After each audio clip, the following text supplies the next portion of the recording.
Hello and welcome to another episode of GwEN'S DM.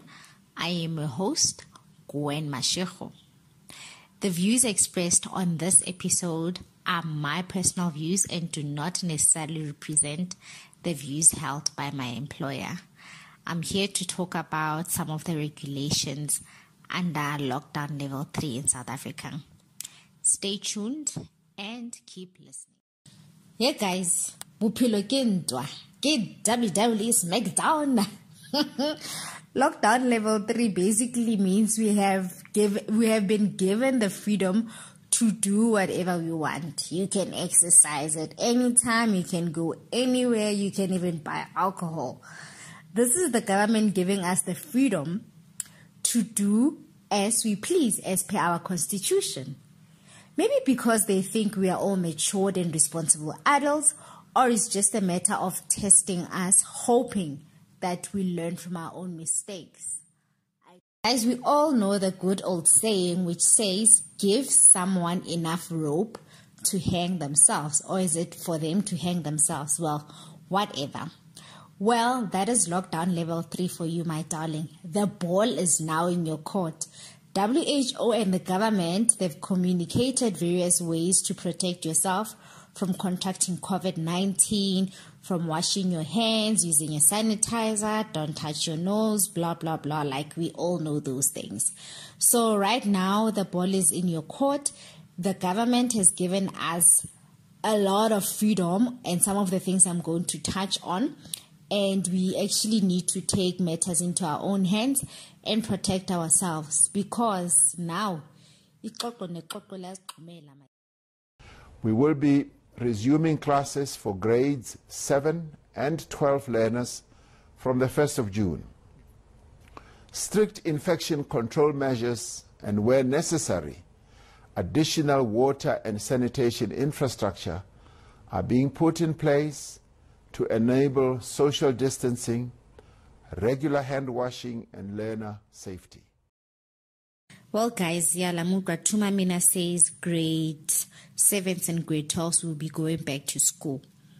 Ever since this new government came into effect, I don't remember, whichever year we voted them in, they've been preaching fourth industrial revolution.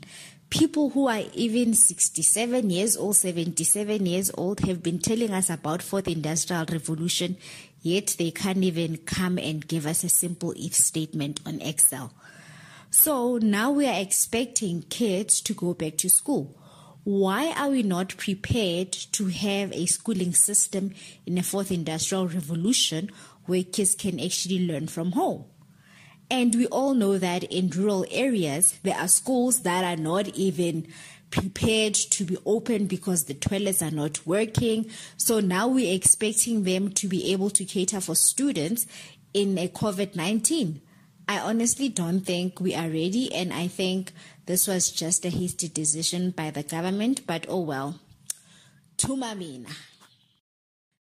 So in addition to schools reopening on the 1st of June, all churches will start operating under lockdown level 3, and places such as mosques and churches will reopen, but they'll be limited to 50 people. Now tell me, which church you know that has 50 people? Let's take, for example, the famous ones. Bushiri, Banale, thousands and thousands of people. ZCC has a lot of people. Like, a lot of churches have a huge number of members that attend their services.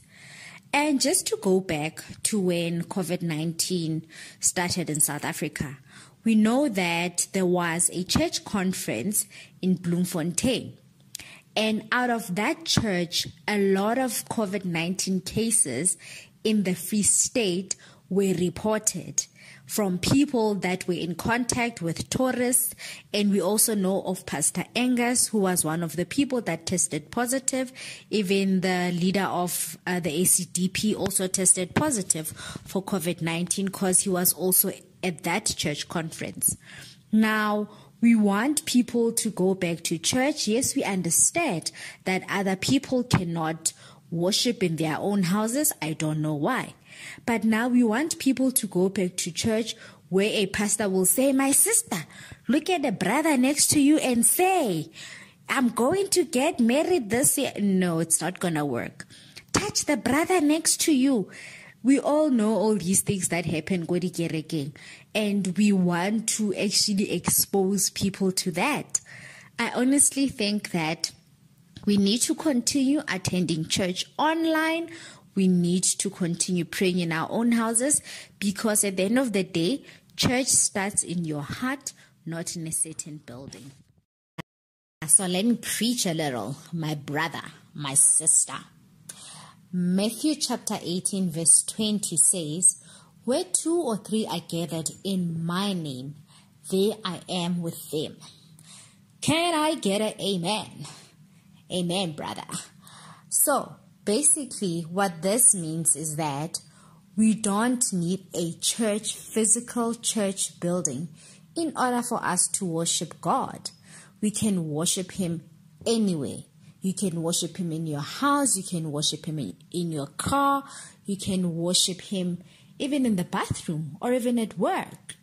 And these days we are actually blessed that we've got the capability to watch on TV, church services. We can watch on YouTube. We can watch on Instagram. So there's basically no need for us to go inside a physical building and for us to then say, yeah, now I am a church goer, I'm a believer. No. In this case, we can even worship God in our own home.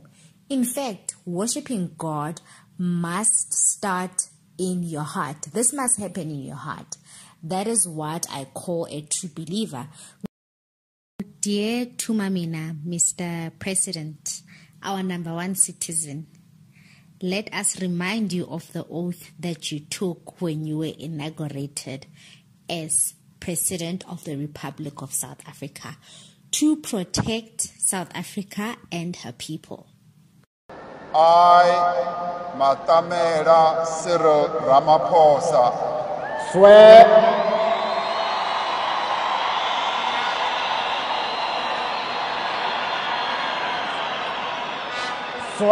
that I will be faithful to the Republic of South Africa. Swear that I will be faithful to the Republic of South Africa. And will obey. And will obey. Observe. Uphold. And maintain the Constitution. And maintain the Constitution. And all law of the Republic. And all law of the Republic. And I solemnly. And sincerely. Promise. That I will always. Promote. All that will advance the Republic. And oppose. All that may harm it. Protect and promote. The rights of all South Africans. Discharge my duties. With all my strength. And talents. To the best of my knowledge. And ability. And true to the dictates. Of my conscience. Do justice to all.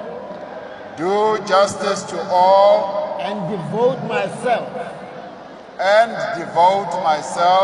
To the well-being. Of the Republic. And all of its people. Mr. President-elect, would you please raise up your right hand and say, "So help me God"? So help me God.